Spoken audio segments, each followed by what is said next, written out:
Episode 11 of Hat Talks with Ach is about my thoughts on leadership. Is leadership for everyone? There is a dearth of quality leadership everywhere. And while managers are not necessarily leaders, we require them, team leaders, and team members to run organizations of every size. Yet, many employees are disgruntled and feel overlooked for leadership roles, especially those equipped with paper qualifications. The fact is that most of them actually don't want to lead, but instead want to enjoy the fruits and perks of a leadership position. In nature, amongst animals and other creatures, there is always the herd, a pack, a pride, and then there is also a leader who struggled for the position. During that struggle, there were several who tried to fight for territory or the pride or the female of the species, but one remained to lead, the natural one. They have gait, personality, and exude both confidence and, while sometimes moody, are seen as the protector of the group. So let me delve into a few thoughts. Who is a Sindhi? Sindhis reflect great resilience because of their history. They're renowned for their entrepreneurial acumen and ability while establishing successful business enterprises. Who is a Marwadi? They are probably one of the most influential business communities in India, and their stories lies in hard work, integrity, and deep family bonds passed on for generations. Who is a Chettiar?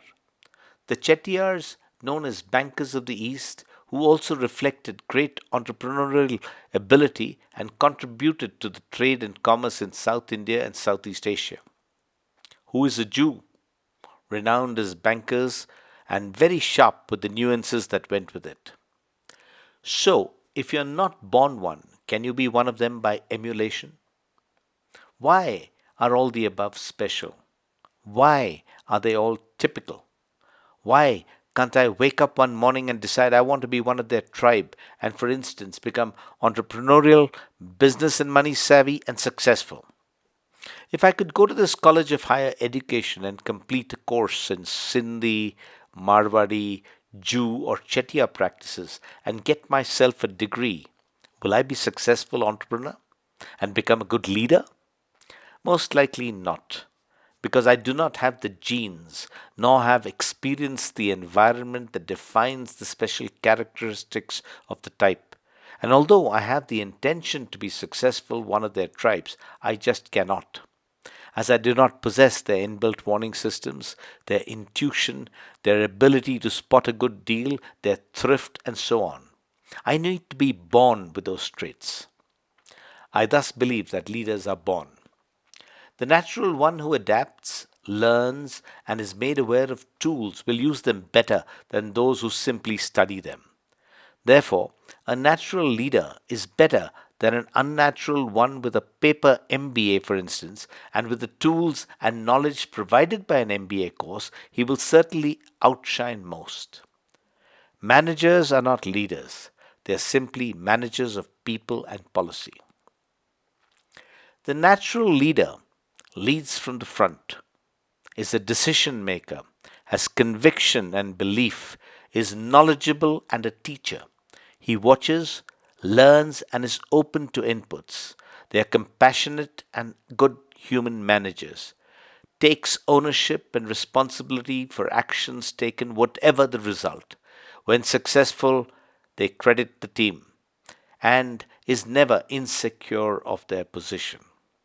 The reason why we have many managers but very few leaders who shine, stand out, and are outstanding is because most lack these traits. What are the signs of weak leadership? They have no personal conviction, they lack initiative and are indecisive, they seek many opinions and popularity, lack the instinctive application of knowledge, are unable to motivate and thus stimulate gossip, cannot read or interpret signs of people or business. They cannot make tough decisions, as in moving forward, creating new paths, and so on. They mark time, waiting and hoping that things just happen.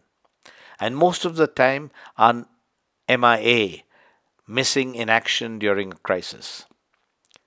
A leader must have a vision and then a mission to achieve, or else he's just a dreamer. Kautalya said in the Arthashastra, a leader is one on the path of righteousness and belief.